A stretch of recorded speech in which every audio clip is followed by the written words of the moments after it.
we go. Check, check, check. There we go. There we go. All right, now go ahead. Welcome to the Wake.Show. As everybody knows, a show needs an intro. This is that intro. Fisher in the foreground, Sam in the back. Stuff you should know, and no pictures and no shots of Fisher's dog today. Oh, well, I guess I can pull up some pictures. They're just not in studio today. I need a tambourine. And then Will talks. Yeah, we get a little, what is it, little maraca? Or a triangle. Yeah, ding, ding. Well, Sam, you look at it this way. You set the tempo of the day. Yeah. When I point to you right before the clouds, turn off, depending on where you are, if you're in a more it was a little faster today. Yeah, sometimes a little bit more down tempo mood, slows it down a little bit more up tempo. You set the tempo of the day. Welcome to the Wake.Show. Good morning, Angela, Mike, Jennifer, Doug, Randy. We'll be talking some baseball today as spring training comes to an end and opening day begins. The Tampa Bay Rays sold out.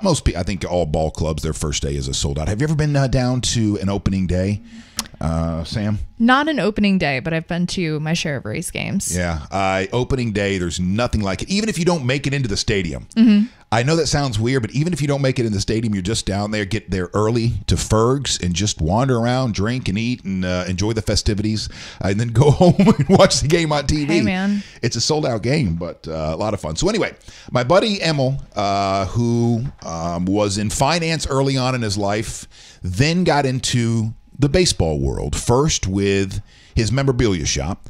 Then he became an agent. And now I still think he might represent a couple of, I'm not sure if he still represents guys or not, but now he's in, I think it's sports media, all right? So he's in the media aspect of things, but very informed, knows the ins and outs of not just the Tampa Bay Rays, but baseball in general. So it'll be, here's the thing.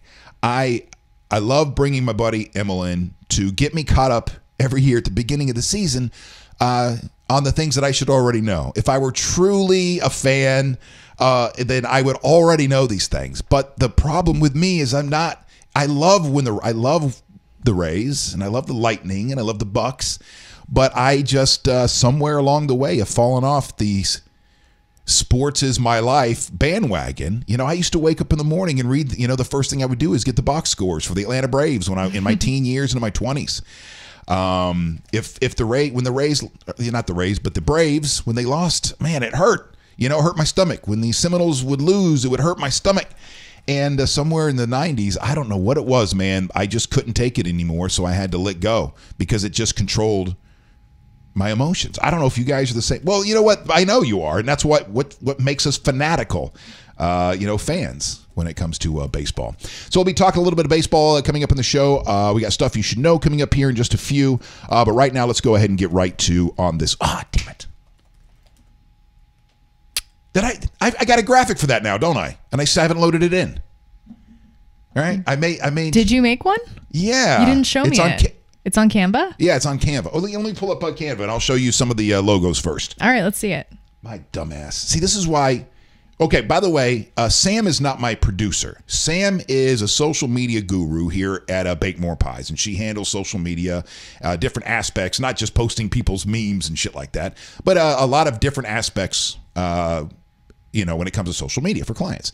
So Cords loans her to me for like 10 to 15 minutes a day to come here at the beginning of the show as we get it up so she can, push out all the social media and also adds a great dynamic to the show here in the beginning of the show.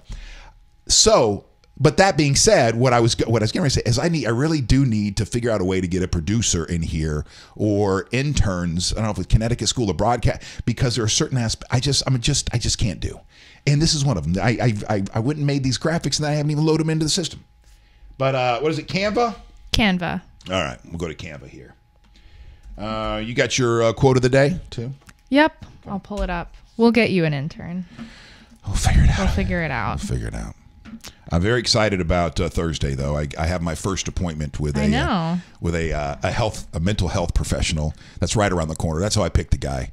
Somebody was asking me the other day, well, how did you just proximity. Oh, well. Well, the thing is, I did research on, I don't know, 150 to 100 of these names. And It's hard just to look at names and bios. Right. And that's what you're doing. You're just going through WebMD and what you can find online. And, and really what it comes down to when you feel the most comfortable is when what? When someone makes a recommendation, right? Right. Someone comes to you and goes, hey, that's pretty cool. You could always try art therapy with Kelly. I think I will. Or at least sit in a session. I know that other people here have sat in sessions before. Because their therapy is a little bit different. I don't want to say, is it in the realm of experimental? Do you know? They're more focused on evidence-based therapy relating to post-traumatic stress. They also deal with anxiety, though, and a bunch of other facets of mental health, so it might help you. And it has been suggested to me by one of the therapists that I saw over the years, Dr. O'Brien. Mm-hmm. They're all lovely over there. Yeah, at Art. Mm-hmm. It was suggested that I might have something that looks like similar to post-traumatic stress, and that he was saying that it was common in people in media and in certain other positions. This, and this. So who knows? We'll. But I am excited about getting into talking to. What is somebody. That one? I like that one. Oh, the Roxy lives here. Yeah. Okay, this wasn't really for the show. This was for. I like it. This was me tooling around with the program, trying to learn the program. So. Oh, that's a great one. Can you print that out and make it like a poster for this room? Oh my gosh, that would be funny. Yeah. It was my screensaver for a couple minutes. I like it. All right. So how do I get back to where I was? You go click on Canva. Click on in the left. Right there. There you go. Yep. You can leave. All right. Perfect. So here are the other ones that I made for the show. That one looks so good. All right. Let me see if I can make them bigger yet. All right. So this is for when we have on. Oh, let me slide. Let me get rid of this for you guys. So on Wednesdays, as we go into, and I think, and I don't know how to do this yet, but I know we can do it where I need a little stinger to go along with that. Like, so when it pops up, a little, or whatever as we go into the Wake.Show. So that's for Wednesdays with Eric Stratman. This was me just working on my logo for my. You need to have a fish on there. Well, you see this? You see right behind me here, this picture? This is the Fisher. Well, this is a rendering of the Fisher farm that my father was raised. And I can't remember if this was a family friend or a great aunt or something like that. But that's the Fisher farmhouse, which still exists up in this is Jamestown, New York. And then there's only one silo in this picture, and I know there was at least two silos when I was growing up. So this might be really, really old. But something that was painted on a tin, and I wanted to bring it in here. So anyway, back to this. Now that I've ripped this off, hold please. Let me put this back up properly.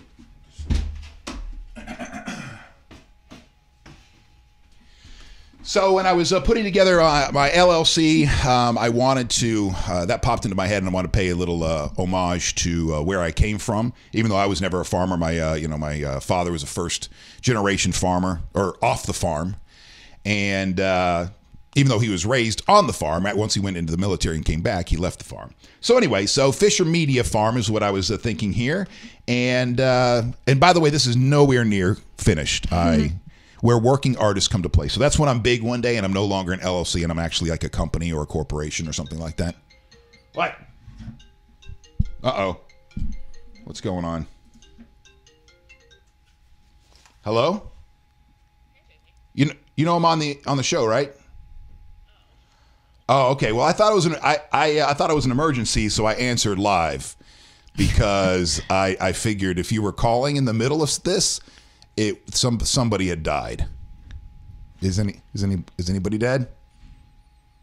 Oh, okay. Can I call you back? All right, love you. Bye. Sorry about that. She's like, I forgot. That's funny. It's just like, how's your day going? All right, so my buddy Emma will be in here in like 5 minutes. So he's in here right now. Go ahead. Good timing. Go ahead and have a seat and just relax there, Em, and we'll bring you here in just a few minutes. All of a sudden, I started sweating. I don't know why. All right, so where was I, Sam? Oh, we were going over this stuff. All right. Yeah. So we'll finish this up. We'll come back to that. So this was the On This Day in History. Oh, I like that. That looks good. Looks nice. That's not too shabby. What are the other ones there?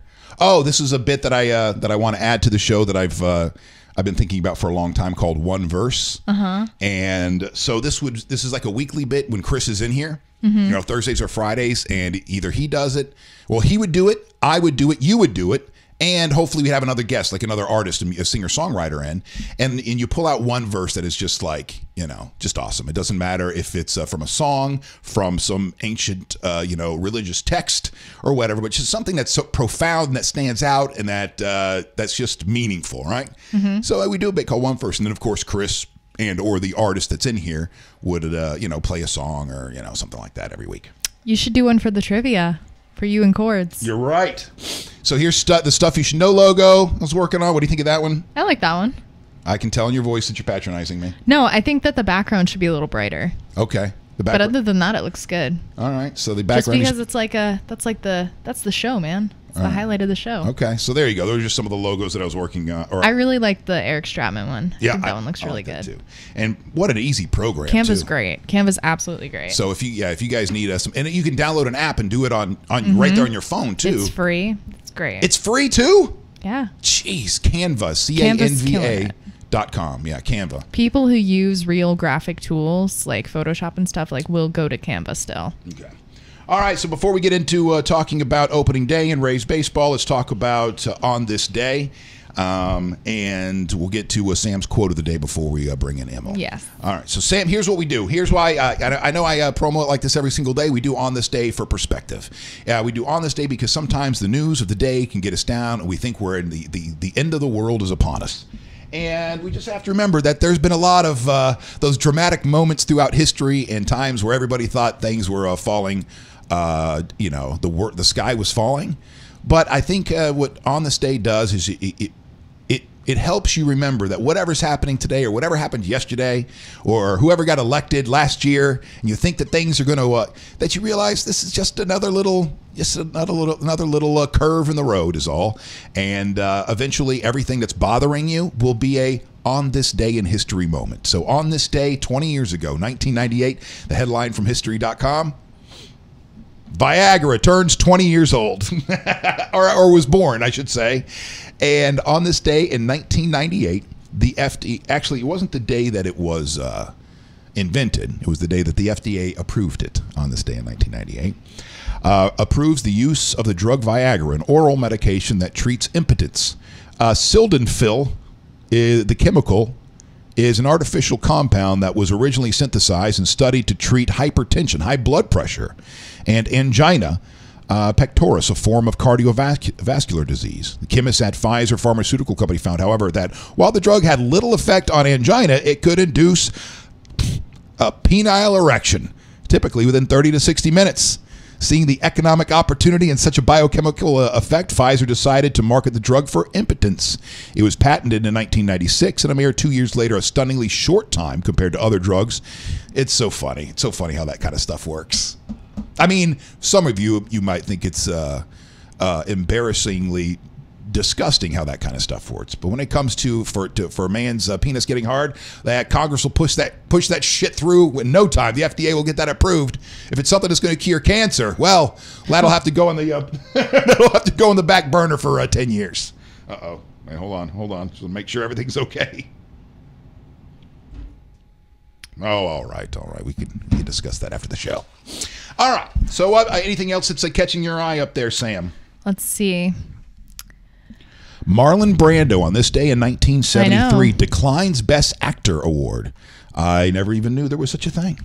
On this day in 1973, the actor Marlon Brando declines the Academy Award for Best Actor for his career-reviving performance in The Godfather.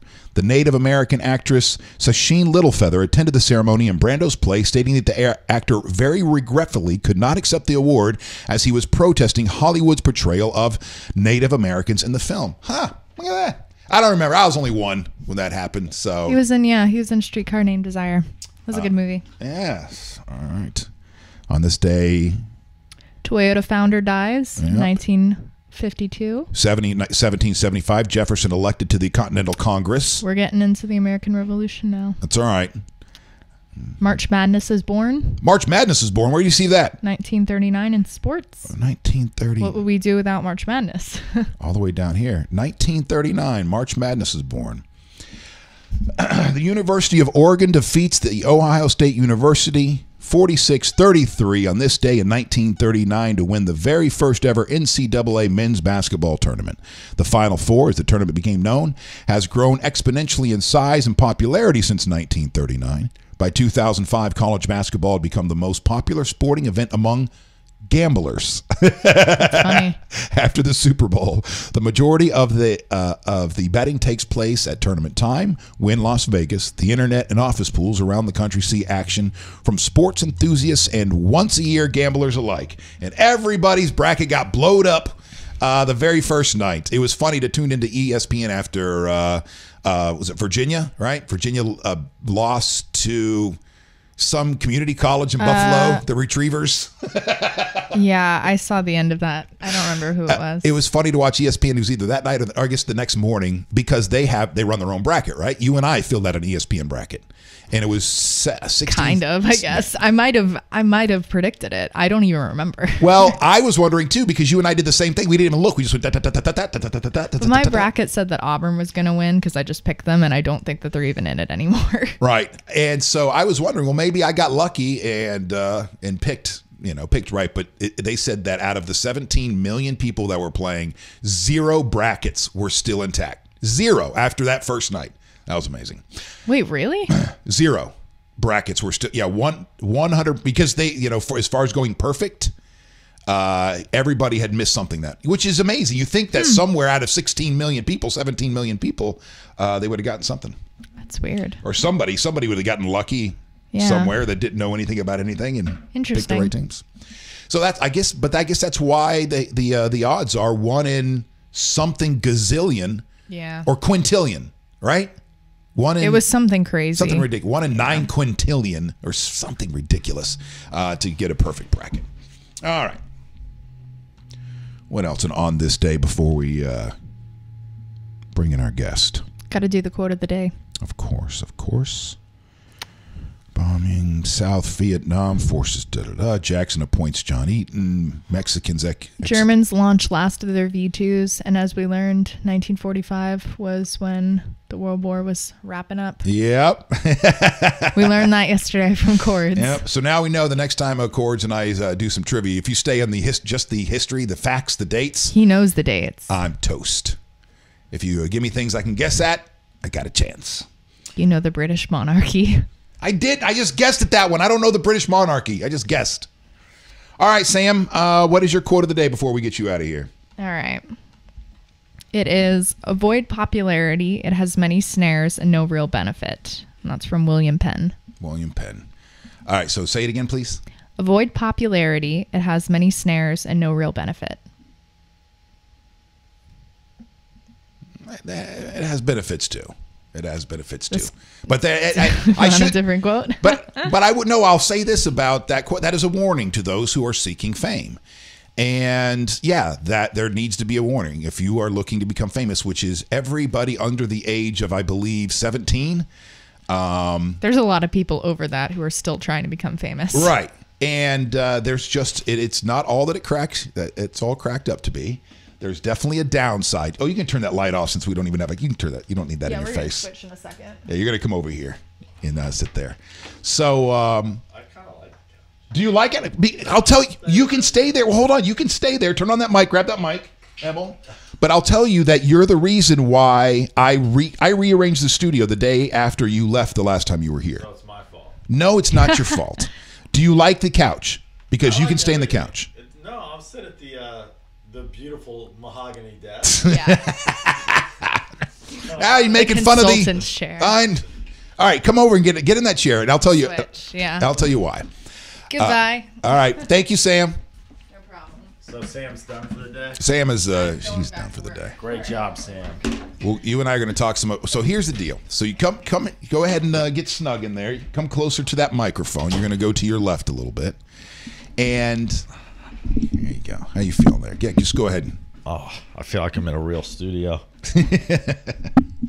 All right, welcome in. It's my buddy Emil Bodenstein, who I've known for many, many years, going way back. And like I was saying earlier, was in finance earlier on in his life. Got into and then made his way into the baseball world with a memorabilia shop, and then as an agent, and now in.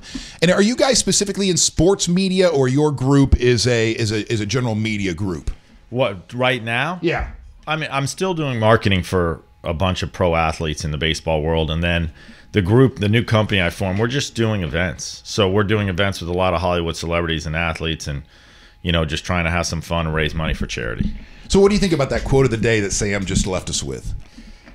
The quote, I wasn't even paying attention. The quote of the day was about not seeking fame. That there's more downsides to fame than there is upside, and you have been on the periphery of fame for well over a decade now, dealing with all these ball players.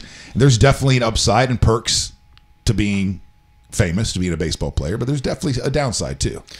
Yeah, I've seen it from both angles, and Charlie Ward has a great quote in the fact that he said when he was playing basketball that if you're really good, you don't have to talk about yourself because other people will talk about you for you. And that's the attitude I think athletes need to have, is you don't seek fame, but you're going to get treated differently because of your job and profession. But don't you have people around you at that level that are saying, hey, you need to you need to expand your brand. You need to sell yourself, and da da da. Isn't it just simple salesmanship? Well, you're going to have a lot of these guys. You're going to have groups of different people around you. So you're going to have people who are going to talk about your branding, and some people just aren't interested in that. Some people don't have social media accounts. Other people have social media and are on there every day. Some people really care about it. So it doesn't matter what people tell you. It's about what you want as an individual. And then it's coming down to, you're going to have people who want to go out and party and do crazy things every night. You're going to have people who tell you you need to have structure and do things the right way. And, as an athlete, you have to decide who you're going to listen to and what's important to you. So you're not representing ball players anymore and negotiating contracts for them and stuff like that. Only on the marketing side.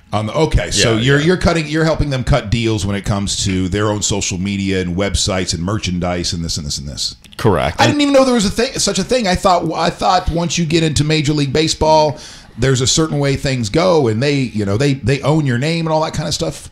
That's not true, obviously. No, they definitely don't own your name. They own the logos and the trademarks of Major League Baseball. And then there's still a lot of gray area where there's never been lawsuits. So if you play in a game and you get a dirty uniform, Major League Baseball will tell you they own it. The players and the agents will say we own it.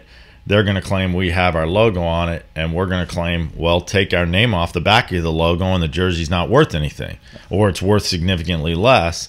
And, then the dirt on there and the sweat, that's our player's sweat. So that's a big gray area that's never been resolved because there's never been a lawsuit over it, but it's definitely been something that's been discussed and talked about. And I can't imagine it's too big of an industry either, where Major League Baseball feels like they need to have control of it. The dirty uniform industry. Oh, they definitely want control of it. It's just not big enough to where when you're in the collective bargaining agreement and you're talking about $1 billion industry that you're going to blow up a deal over a game-used jersey. But Major League Baseball, all 30 teams sell game-used equipment now. And if not, the league has a staff, which I'm very close with, being a former licensee, Michael Posner, who runs that staff with Howie Shelton. And their job is to educate all the teams on how to make money from that industry. Okay. Randy Taylor, who is watching online through Facebook, says, as a former executive and personal assistant to Gary Sheffield, I've seen the predators and the protectors of their fame. It comes with all of that and more. And so, what he's saying is, I've seen those people that are moving in for the kill once you've signed that contract. But he's also witnessed all those people who are protecting those, and that's something that you did for years too. You still do. Yes, and Gary's a great example because I think he's very misunderstood. He's extremely intelligent. He understands the business side and understands that this is a job. People forget. He was drafted by the Brewers as a shortstop, and obviously now 600 home runs later and being a Tampa native, he's had a great career, and he's someone who has made himself into a businessman, having a reality TV show with his wife, doing commentary on MLB Network. And I know it took him a while to get that job because we have a mutual friend, Meet Chasky, and Gary was trying to get a network TV job for a while, and he's dabbled in being a sports agent himself, representing some players.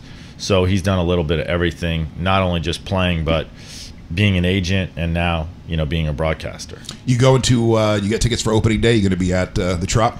I am not. I'm still just working and plugging away, and opening day is special for me, but I really kind of focus on watching, some of my players play on TV and usually going, either at home watching it on MLB Network and flipping around or going to a sports bar and kind of watching everyone.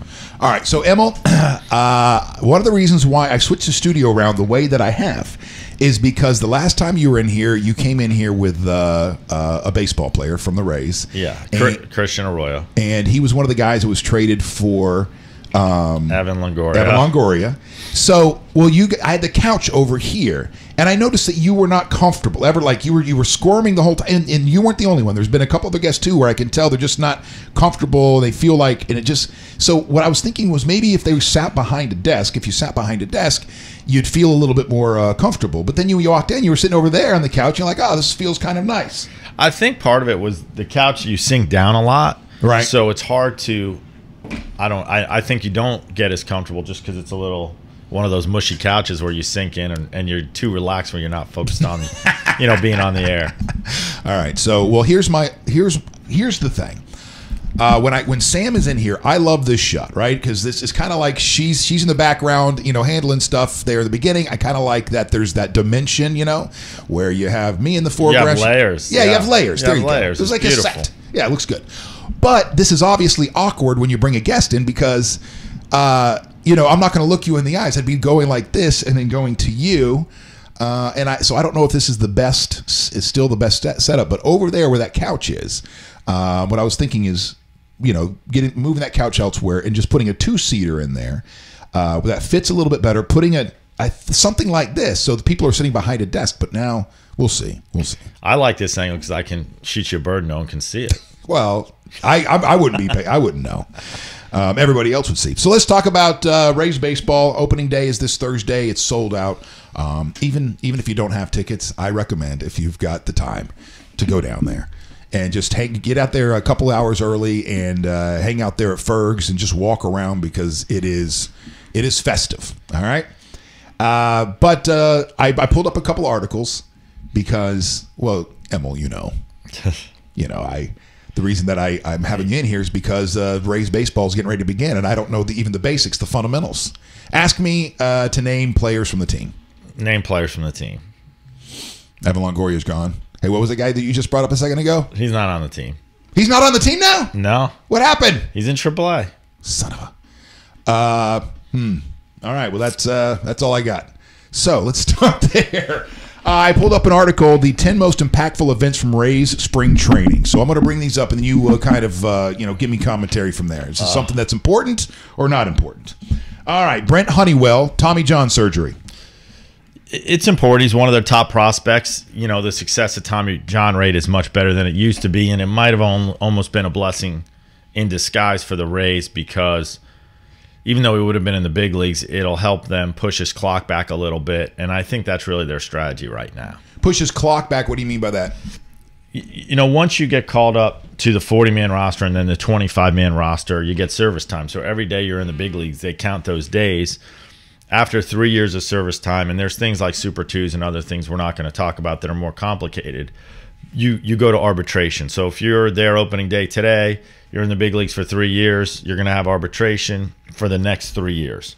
Oh, so this has to do with how long his contract will... How long the team has control of the player before he hits free agency. Okay, so when they're on the injured reserve and stuff like that, that can extend the contract and stuff like that? Well, not if you're on the major league injured reserve, but because he's never been in the major leagues and he got hurt, it won't count towards major league service time, just minor league. Huh, okay. So they'll own his rights for an extra year now. Steven Souza Jr. traded. Did not see that coming, dealing the 2017 team MVP for prospects.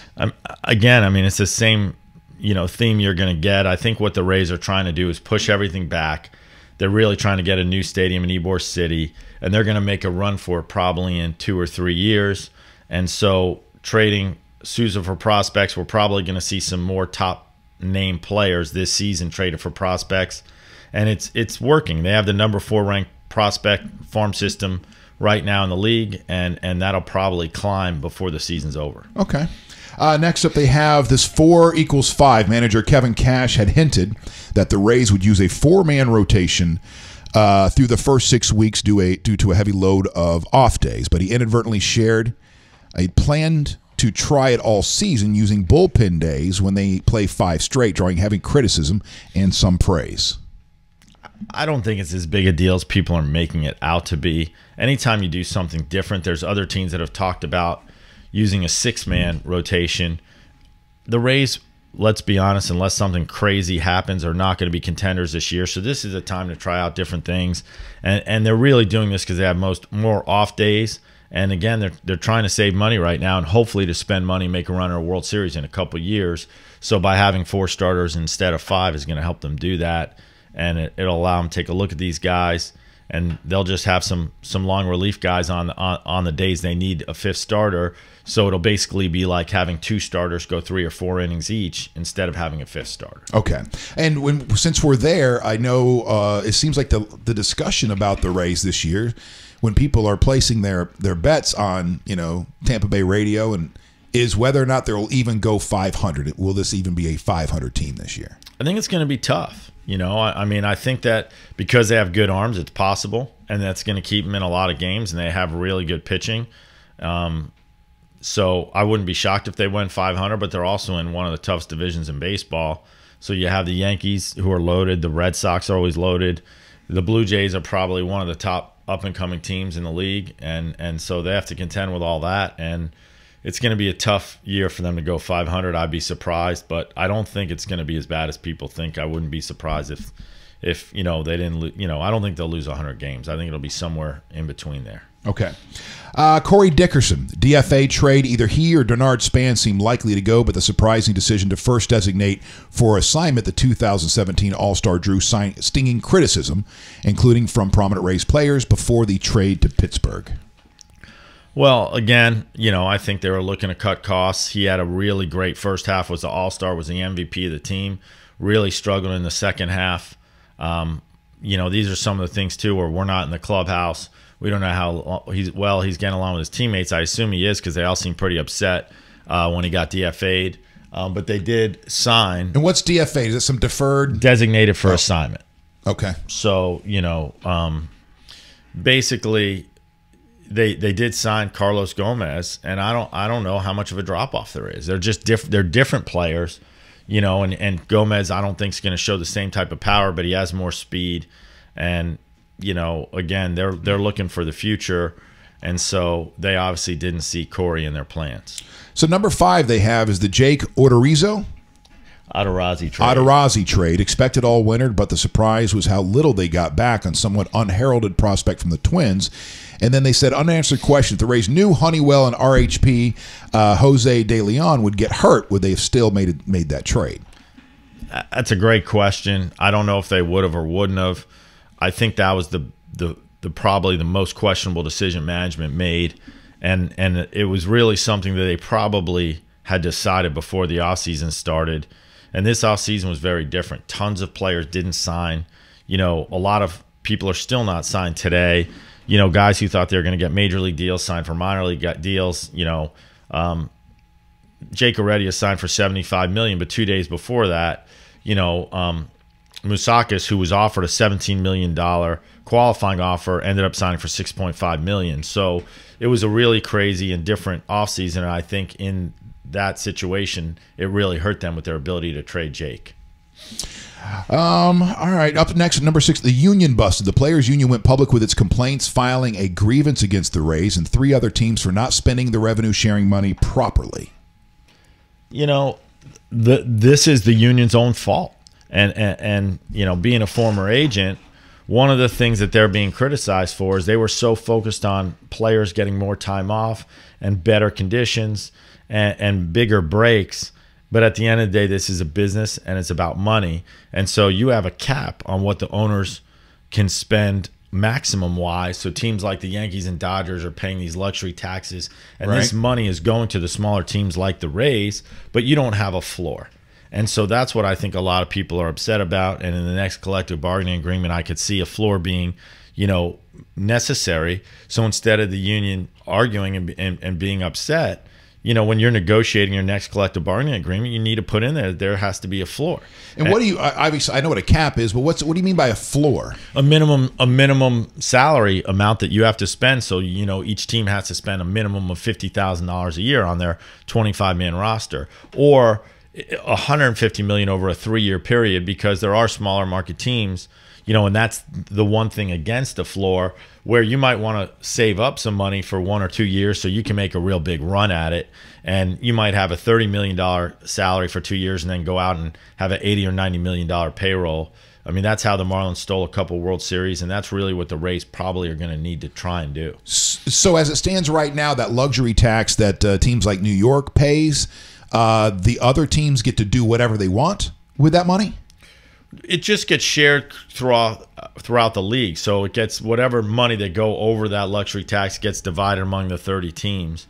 So, you'll see the same teams going over: the Red Sox, the Yankees, the Dodgers, etc. It gets shared, and then they all got checks for $50 million for selling part of MLB.com to Disney World. People don't realize I've been in that corporate office. They're the largest streaming company in the world. I mean, they're streaming everything from WWE to baseball to horse racing to boxing matches to all these things that have nothing to do with baseball, but they're still getting revenue from it. So, that's a big source of revenue, where on top of the sale of .com, they still own a portion of .com, where for off the field and international revenues, teams are getting checks for 30, 40, 50 million. The Rays probably are going to get checks this year with the sale of $100 million, and their payroll's nowhere near that. Okay, so what they're bitching about is that there needs to be a certain percentage that goes into the payrolls, and what you're saying is, well, that's on the unions. The next time the collective bargaining agreement comes up, they need to make sure that's in there. Well, it's like me coming on the show and saying, "Fish, you didn't feed me lunch. It's 11:30." Well, I didn't tell you I wanted lunch. So, to simplify it, I mean, the union's sitting here crying, "Well, you're not spending money." Well, you never told us we had to. Okay, all right. I mean, it's just that simple. The welcome wagon is number 7 on the list for the 10 most impactful events from Rays spring training this year. Trading, how do you say that guy's name again? What, C.J. Cron? The Odorizzi. Dickerson, and Souza seemed designed to save money and spark tanking accusations, but the Rays pivoted to acquire C.J. Cron, making $2.3 million. Outfielder Carlos Gomez, $4 million, and then a right-handed pitcher Daniel Hudson, $5.5. Though he seems likely to be moved. Well, I mean, I think there's a lot of people that could be moved. I think the C.J. Cron name is the big one that you need to keep an eye on, because he's someone who could play first, slot over to DH. They have Jake Bauer, top first base prospect, coming up and waiting in the wings, but he's young enough and under team control where he might be around long enough, and he has a lot of power, and they want to see, what type of everyday player he develops into.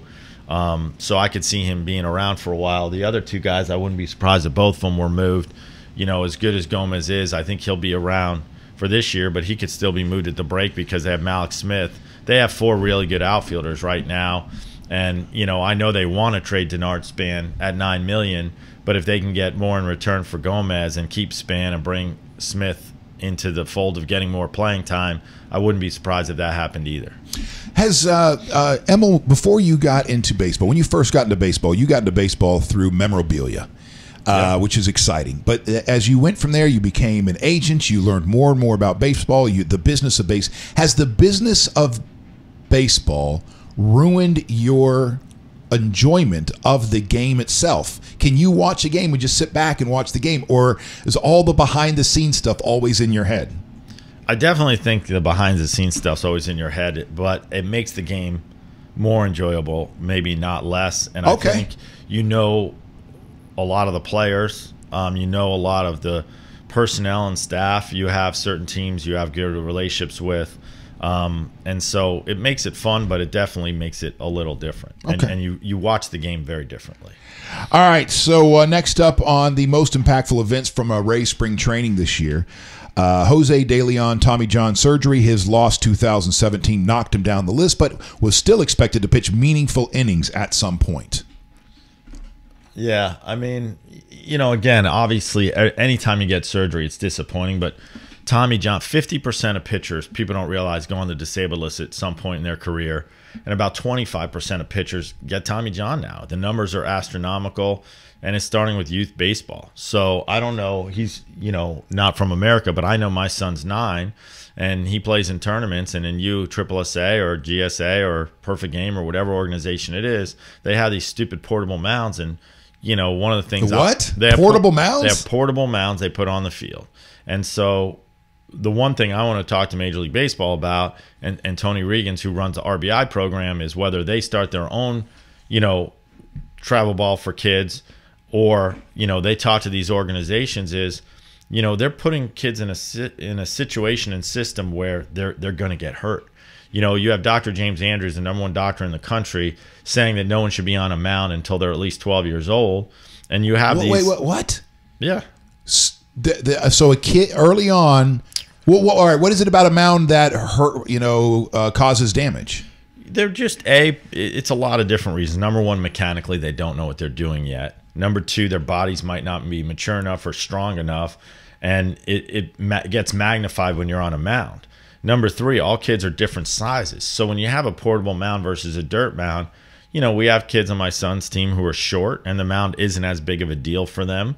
There's kids that are really tall, and so as the mound slopes down, they're having to almost fall to touch the ground, and right. Now their body's not strong enough to handle that kind of drop, and so it negatively impacts them. It's hard for them to learn their mechanics properly. It's hard for them to develop properly, and it's putting a lot of strain on them unnecessarily, according to the #1 sports doctor in the world, Dr. James Andrews. So there's no benefit to it at all, but every weekend kids are out pitching on these portable mounds. Huh. So is there a rising concern about injury in Major League Baseball like there is in football? Yeah, I mean, one of the stats that teams are starting to keep track of, which is a word you'll probably start hearing more often that hasn't really hit the public yet, is days on the disabled list, or DDL. And so, and a lot of teams are terming it dollars on the disabled list, because they're having these guys they're paying $10, $20 million, $30 million contracts to, and they're on the disabled list, and it's like, okay, well, we had $32 million on the disabled list this year. What would our record have been if we had $5 million? Because we know injuries can't be avoided, but they're starting to track the dollars on the disabled list, the days on the disabled list. And now, for example, the Toronto Blue Jays, there was an article where they hired 42 staff members from Europe to start helping them with their training to keep people healthy. And we're way behind Europe in soccer as far as technology in that area. And, the Astros won the World Series. And I've talked to several members of their organization, and some of the things that they're doing is where the future is going. I mean, they're looking at every little statistical data as possible. I've talked to the Mets organization. Everyone has their own system, but they're all implementing systems based on performance, but also based on health and wellness. All right, next up on the list for the 10 most impactful events from the Rays spring training, coming in at number 9, Chris Archer Honeywell spat. That happened over a spring break. The top starter and prospect claimed media made too big of a deal of their pointed comments, though. Race, do you even know about this drama? I do. I don't think they did. I think it was a big deal. You have someone who's a #1 starter, who's established, and you have a kid who's never pitched really in the big leagues at all as a top prospect, running his mouth. And, I believe in karma. And he ended up getting hurt and blowing out his arm 2 weeks later. Oh, wow. And having Tommy John surgery. He was #1 on the list. That was Brett Honeywell. That's who they're talking about. Right. And I've never met him, but I on his Twitter account, he's getting in fights with fans. He's getting in fights with different people. And, maybe during his rehab, he can grow up a little bit, hopefully, because he's extremely talented. Dealing over the years as an agent yourself with a lot of ball players, Major League ball players, you've dealt with different kinds of personalities. Did you ever have one of these where at 17, 18, 19, they already knew better than you? They didn't give a shit what your advice was or anybody else's advice. They had the world by the balls. I would imagine it's somewhat common in professional sports. You know, it's funny. The ones that are like that I've encountered, and I've never met Honeywell, are usually the most talented ones and gifted ones, and they think they're working hard. They think they know everything, but they're so blessed and gifted, they really don't know what hard work is. And even though they might do whatever they want to do and not listen to anyone, a lot of them still had really good careers because they're that blessed. Yeah, they're just that good. So if you're that good, you're that blessed, then you get to get away with more things than those who aren't. But that's one in every. I mean, I can maybe name 2 people that I work with on a close level who were like that. And even though they both made, you know, combined, those 2 people made around $150, $175 million. They still were underachievers for what they should have done. So yes, they were major league regulars. Yes, they had some great moments, but they should have been winning MVPs. One was a hitter, one was a pitcher, or Cy Youngs. And even though they made, you know, $10+ million a year for some of their career, they never did what they should have done. Did you ever try to, get into their head in a certain way, try to lead them down a different path, or you just recognize a personality like that and you deal with it a different way? I think everyone does. And I think it's not just me. It was so many people around them trying to talk to them.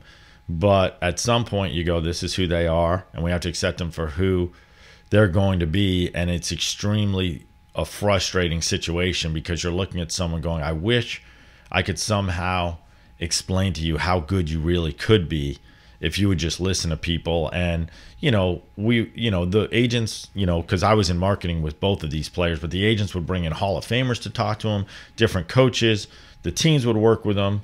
And so certain people just aren't going to listen. They're just going to kind of do their own thing.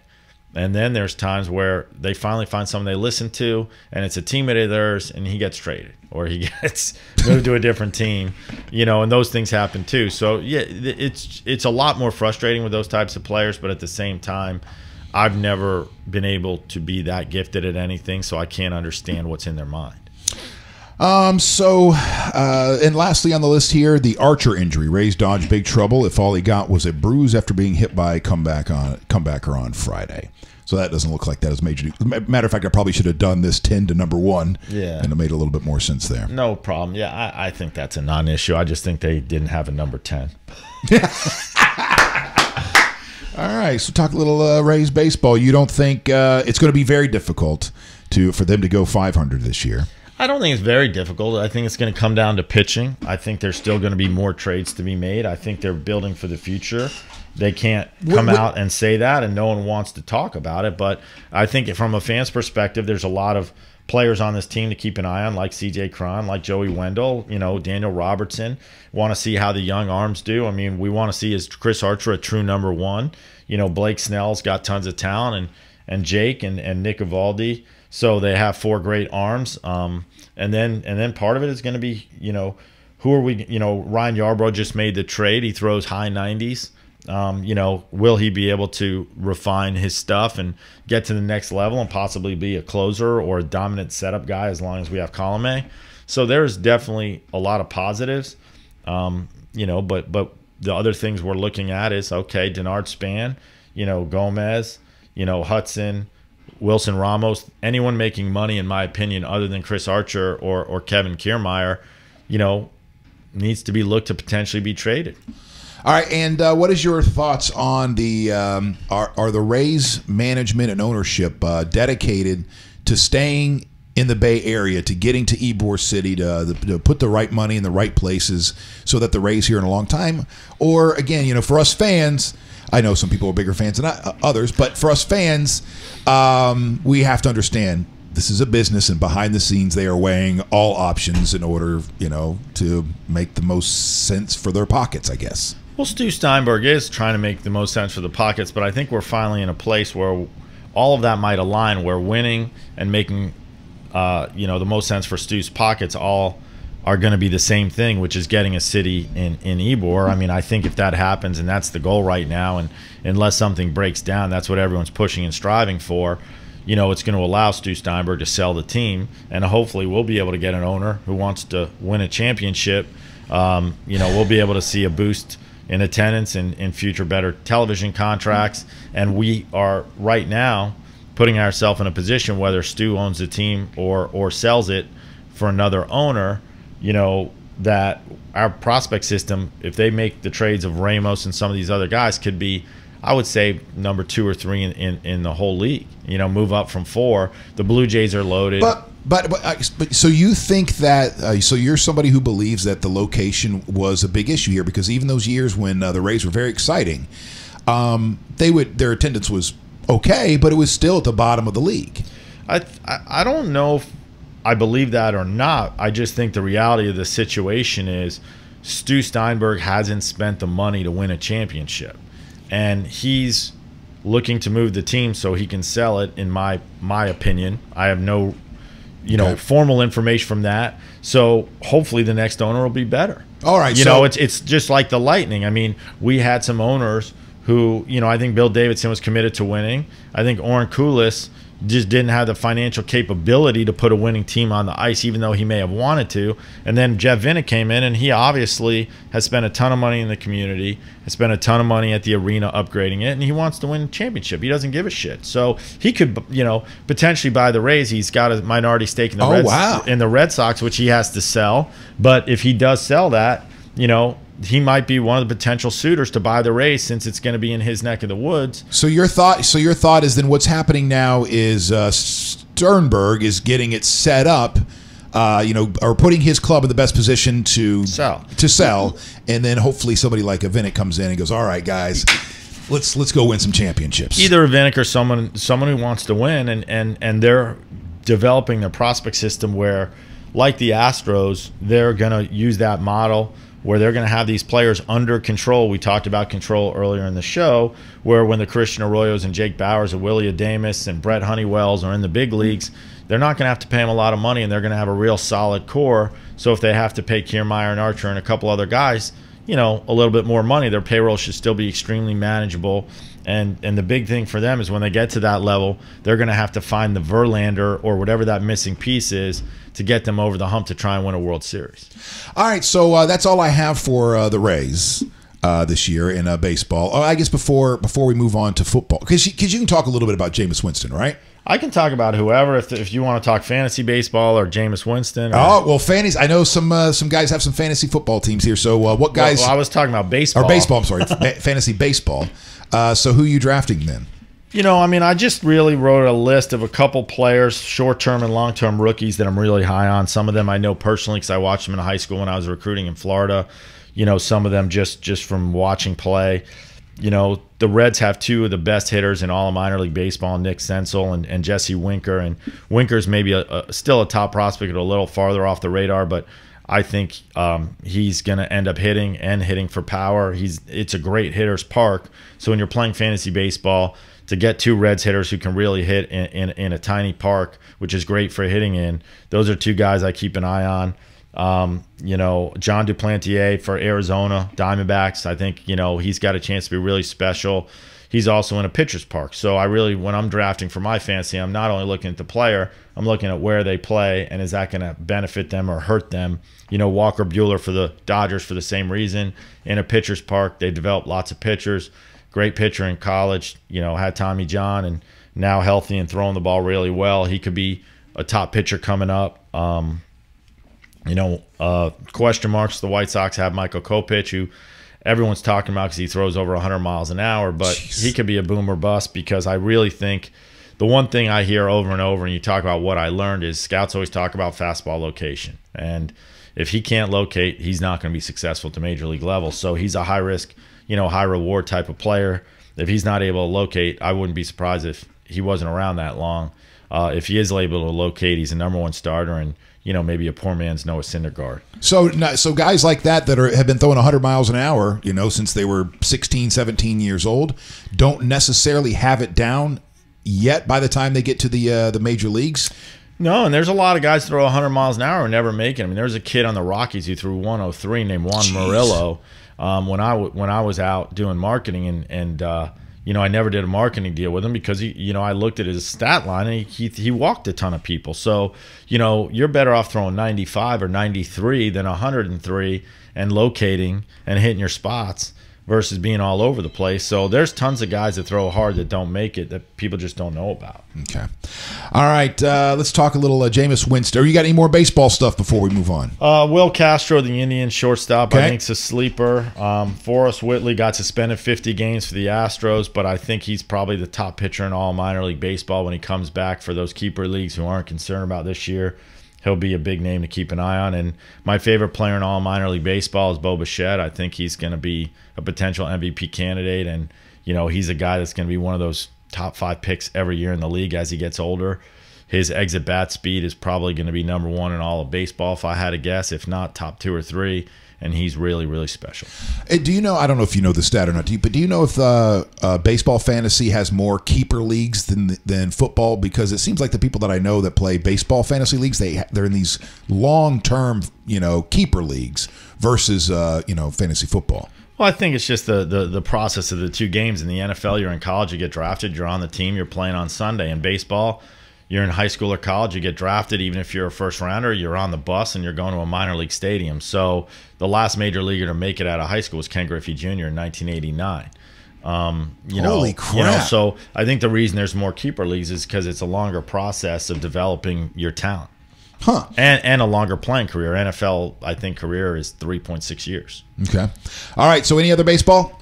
No, we're good. Okay. Well, let's talk about Jameis Winston. The NFL investigation into QB Jameis Winston is frustrating, is the article today, as the NFL's investigate. So anyway, they're frustrated with this whole thing. Do you know much about this and how this is likely going to play out? I don't, and I haven't paid much attention to it, and I think these are the things with celebrities that are so hard, because for whatever reason, I've met Jameis. He's a really nice kid. He cares about people. He wants to do the right thing. I'm not by any means saying he's perfect, but I think that it seems like he's always getting picked on, and I don't know if he's bringing it on himself, and he's a different person, with his buddies than when he's in the public, or when I've gone out to dinner with him, but every time I've been with him, he's been a gentleman. Yes, sir.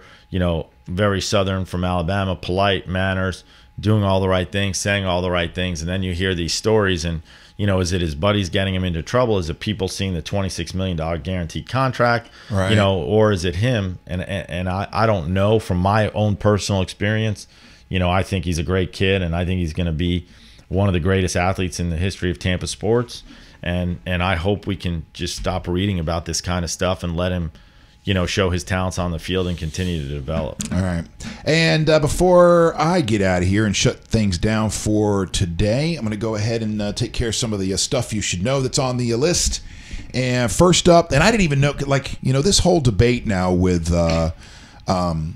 gun control and whatnot. Oh, wait. One more thing before because I know you have to have another event coming up soon. You guys are pulling off events like every month. Nothing local. We have an event in New York on the 14th. We're doing something with Burt Young from Rocky, and then we're doing an event probably the night before the ESPYs at the Poly Pavilion at UCLA, a charity basketball game.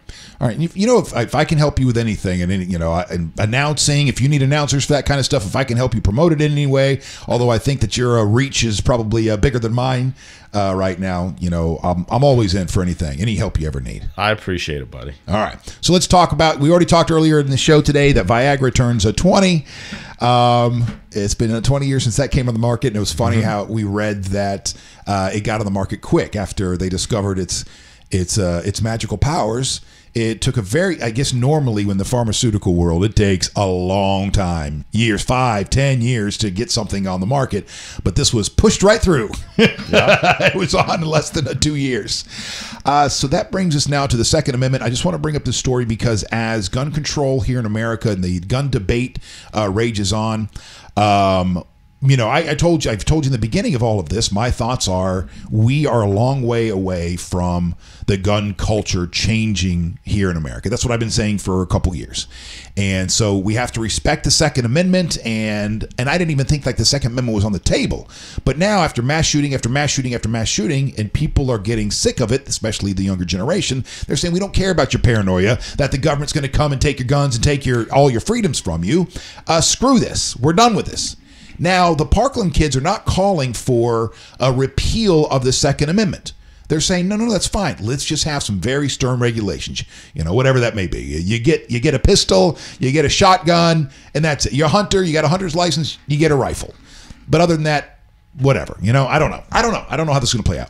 But then this morning, you're starting to hear the rumblings of amending the Second Amendment.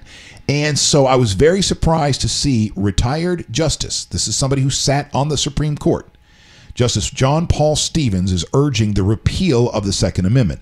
And he's saying if you want any kind of gun reform, then you're going to have to repeal the Second Amendment.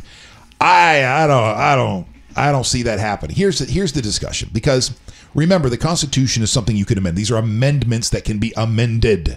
And there's a process. 2/3 of this, half of that, 75% or whatever. Those are huge numbers, whatever. And I know those aren't real numbers. But whatever those numbers are, they're big numbers. It's not easy. You have to get, I think it's 2/3 of Congress and 2/3 of the governors. Everybody has to be in on this, and it's not easy to do. However, if you do it, well, you do it legally. The Constitution sets up for that. So in theory, if everybody was on board to repeal the Second Amendment or to amend it and have it say something different, you'd be like, okay, well, that's the Constitution. But I think people are too emotionally attached to their guns and to the Second Amendment, where they wouldn't look at it that way. Like, oh, well, we just reached a time in American history where gun culture has changed and people don't want them on the streets anymore. So there you go. Am I allowed to comment on this? You can comment, because here I'm wrapping up my thought. Okay. I think if they did try to go down that path and you started to see people trying to repeal the Second Amendment, that would lead to more violence. I don't know if it's a full out civil war, but it would lead to a lot more violence.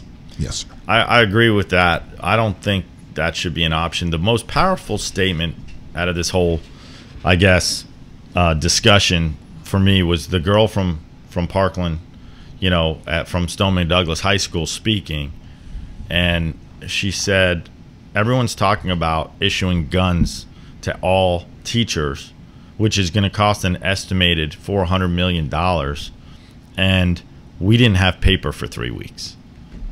So this is about money. I think most Americans believe in the right to bear arms. Not all, but most, including myself. But this isn't about the right to bear arms. It's about money. And if you can come up with $400 million, how come you can't come up with enough money to get paper to the school, or to give teachers raises for the last 30 years, or police officers or firefighters for that matter? So this is about the power of lobbyists and the power of the NRA, and about money and nothing more. And if you really want to get a control on the gun control violence, look at countries who are developed like ours that don't have a problem with shootings, like Japan and Germany, and see what they're doing and mimic their policies instead of eliminating it. But no one's talking about that, because that's not what's going on. You have people. Well, the gun culture in America for a very long time, though, has been a very free. We get to do it. Matter of fact, you have people that are arguing that we should be allowed to carry assault rifles, that we should be allowed to have tanks, because ultimately, the way they look at the Second Amendment is that that's the right for us to develop form our own militias to defend ourselves, including defending ourselves against our own government. So if the government ups the ante on the weaponry, then the people should be allowed to up the ante on the weaponry. But I think you take the top 10% and the bottom 10%, where there's 10% that are going to be anti-everything. There's going to be 10% that want everything, and it's the 80% in the middle we have to focus on. And that's where I think most of those people agree that we need stricter standards, but it's the money involved and the billions of dollars involved that are not allowing that to happen, in my opinion. Next up on the Wake.Show is Miracle Recovery. This is just one of those positive stories. It's not going to affect your day one way or another, except in those times when you're going to need some hope. Hope that a miracle happens when it doesn't seem like it's going to happen. And this is a father that wakes up just in time from his coma to witness the birth of his son. So now imagine being the wife here. You're 9 months pregnant. Your husband's in a coma going, what the hell am I going to do? 9 days earlier, hold on a second here, 9 months pregnant, her husband in a coma, Jalee Moody sat next to her husband at St. Joseph's Hospital South praying for a miracle. 9 days earlier, Theron Moody felt sick, extremely sick. His wife fought for him to go to the hospital. Theron thought that he had the flu and he could sleep it off. What he didn't know is that he had a perforated bowel and it was leaking into his peritoneum. I obviously did not go to medical school. And by the way, a perforated bowel, that sounds painful. So anyway, the story is that he ends up, going into the hospital. He was in a coma, and you don't know how things are going to play out. And then he wakes up in time to witness the birth of his child. Positive story. Which brings me, I think, to my last, let's see, the oldest human. We talk about the Rays, Trivia Tuesday. Oh, don't forget tonight, join me out at Boulevard Burgers on Tuesday night, 7 o'clock and get there early if you want to play. We've been getting some awesome crowds out there, and where people are reserving, 10 tops and stuff. I want to play. Come on out, man. You should. I want to play. I'm ready. It is a lot of fun. You want to play? I wish I had Sam in here. You and I would do a round of a Trivia Tuesday, and Sam has to be a terrible person and go to school. but yeah, you should come out. I know that you live on the other end of town, and still, come on out to the beach. I can't wait on a Tuesday night, and if not, Thursday nights out at a Masteries. All right, so this brings me to my last story, and this is the stuff that excites me the most when we start talking about ancient discoveries. So the oldest human DNA from Africa reveals clues about a mysterious ancient culture is the last one. Burials from a cave in Morocco have yielded the oldest human DNA evidence yet from Africa, offering new insight into Stone Age migrations. The DNA samples came from one of the most ancient cemeteries in the world, near a village in northeast Morocco. And for those of you that are reading along, you see that I'm skipping words. Yeah, there's no reason for me to stumble over all of those. The DNA samples come from one of the oldest ancient. Beginning around 15,000 years ago, a culture of hunter-gatherers buried their dead with animal horns and other adornments inside this cave. So 15,000 years ago, this you put the things in perspective. Going back to 2,000 years ago is like a line that we like to start the BCE and CE and all that. You go. So that's 2,000 years. 13,000 years before that, we were burying our dead with animal horns and other adornments inside a cave. Though burials were found as recently as 2006, archaeologists have been excavating the cave since the 40s. And this was an article, if you want to read it yourself, out of a Live Science. But anytime we start getting into those kind of things, and I can start imagining our ants. Well, it goes back to when I talk about On This Day, right? It helps put for meaning. I don't know about you, because I feel like when I have this discussion with a lot of people, they glaze over when I start trying to talk like this. I feel like most people only feel comfortable kind of in the history to them were the 70s and the 60s. I think you missed the best part of the article, though. They were excavating that cave, they said, in the 40s and didn't find anything till 2006. So I can't imagine excavating a cave for 60-plus years before you find anything. Wow. I hope they took a couple breaks. I'm sure they found a couple of things along the way that kept them going down that path. But yeah, because when you start, I think it really helps people get, it helps me get through my day. To be able to, it really does, because I'm not going to project this on you guys. To be able to put my mind, whether it's 15,000 years ago or 15 million years ago, thinking about something else, and to think about the possibilities of the future, I think that does help me in those times that I'm a little bit more on the I'm getting anxious or depressed or something like that. I think it stretches out my brain, my psyche a little bit. Does that make any sense? I don't know. It's a good thing that I'm going back to therapy. Well, I think that's a great idea. I don't think anyone's going to object to that. This Thursday, a new guy. Not Dr. Perry Cayley. Oh, I like Dr. Perry. He was good. He was a great resource, a great tool for me for a couple of years. But you forced him into retirement. Yeah, but we reached a point where he wanted to talk more about my brain and what's wrong with me, and I wanted to talk more about the universe, what's wrong with everybody else. Oh my goodness. So I started, and how I picked this new guy is proximity. He's like 2 miles from here. So he's a high level expert. Well, he does have solid credentials, but so did everybody else I looked at. So I picked him because he's like 2 miles or 3 miles from here, and that it begins on Thursday. I'm very excited about that. Well, good luck. All right, let's go to lunch. Thank you so much for being part of the Wake.Show. Tomorrow, make sure you join us for the next level nutrition session that we will have, where Eric J. Stratman comes on and yells at me about my diet, but in that process, you learn about nutrition and about your own life. And then on Thursday, Chris McCarty will be back on with us, and very excited on Friday, Chris McCarty will be in, and not only that, but one of the original founders of the Wake.Show, Johnny Torres, who's now working for Senator Rubio, will be stopping by, not just stopping by, but he's going to be here for the entire show. Excited about that. So have a great day. Thank you so much for your support, and I will talk to you tomorrow.